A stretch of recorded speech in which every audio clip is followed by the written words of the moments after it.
Parecia filme. Ou seja, os pequenos drones ucranianos foram colocados num caminhão, entraram por dentro da Rússia, andaram mais de 1.000 quilômetros dentro da Rússia, perto da Sibéria. Lá eles atacaram bases da aviação russa e destruíram vários, uns falam em 40 aviões, dando um prejuízo lá de 7 bilhões de dólares. Isso me lembrou o ataque de Pearl Harbor. Quem está aqui conosco é a professora Giovana Branco, doutoranda em Ciência Política da Universidade de São Paulo e especialista em política russa.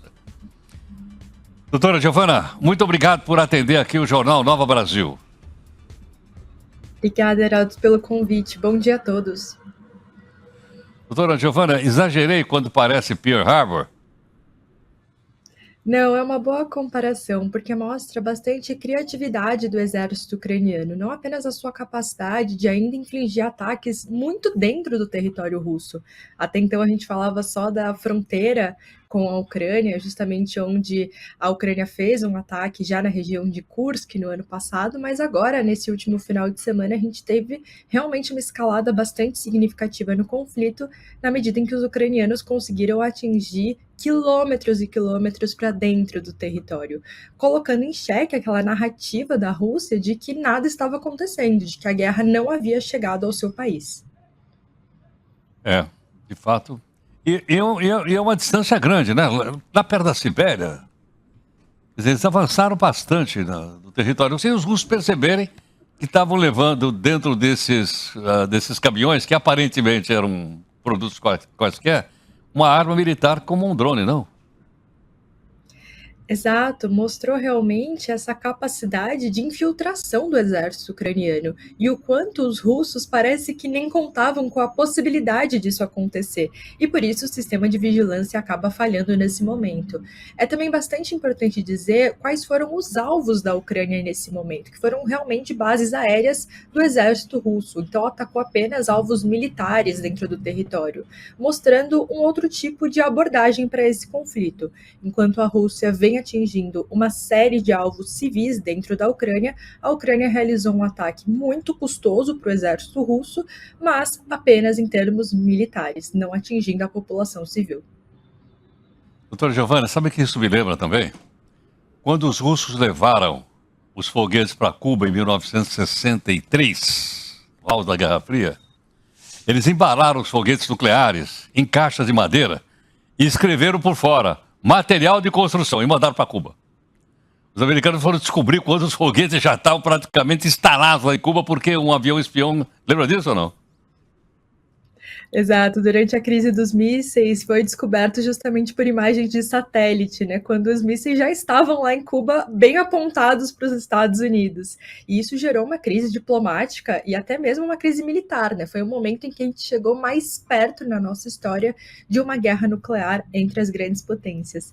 E nesse momento, então, a gente tem algo muito parecido, né? A infiltração desses drones de ataque por meio de caminhões que conseguem entrar no território russo e atacar alvos muito importantes. Então a gente tem ali um prejuízo militar realmente incalculável para os russos.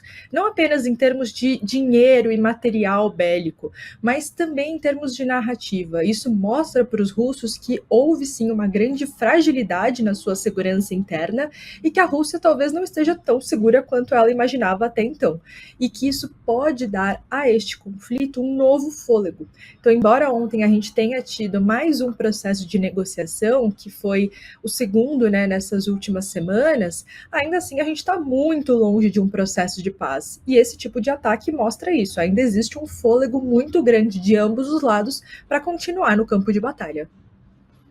Agora, Giovana, existe também, vamos dizer, o aperto econômico e financeiro que a União Europeia e os Estados Unidos continuam dando. Eu vi recentemente o seguinte: o Brasil compra óleo diesel da Rússia. Só que esse óleo diesel não vem em navio russo. Vem em navio da bandeira de Portugal, de outros, que eles chamam de shadow ship. E agora eles estão cadastrando esses navios também que estão carregando o diesel, né, para pressionar esses países a não fazer a mesma coisa. Será que isso vai atrapalhar um pouco mais a economia russa ou não chega a tanto?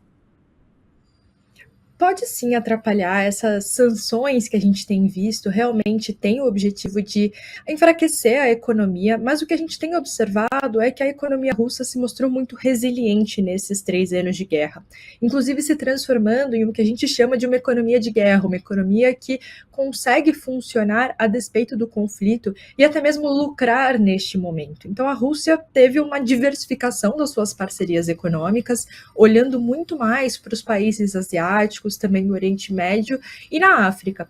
Então, sim, é possível que existam alguns impactos econômicos, principalmente agora, no curto e médio prazo, mas se isso vai quebrar a economia russa, eu acho que é um exagero de dizer. A gente tem visto uma capacidade muito forte da Rússia de encontrar alternativas neste momento de certo isolamento em relação aos países ocidentais.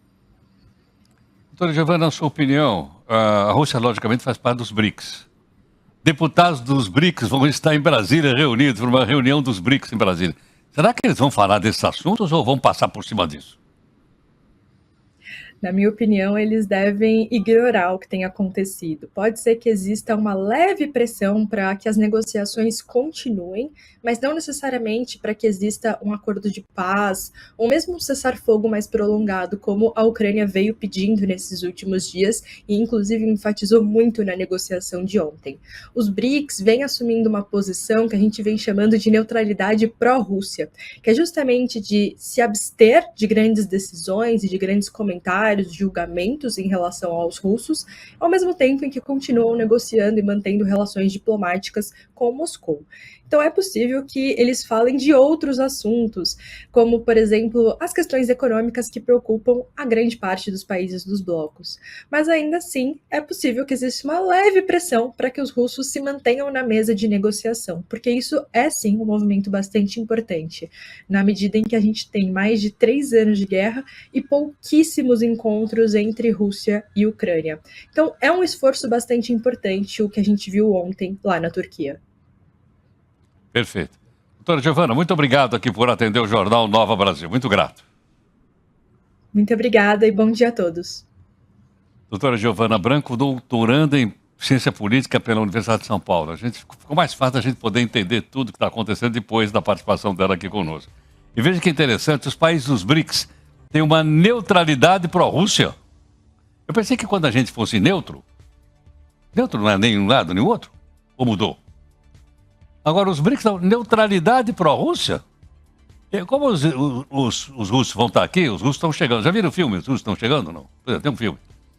E outras vão estar por aí. É o caso dos jornalistas, nossos companheiros lá de Brasília, né? Pedir para o Diego perguntar para os deputados russos.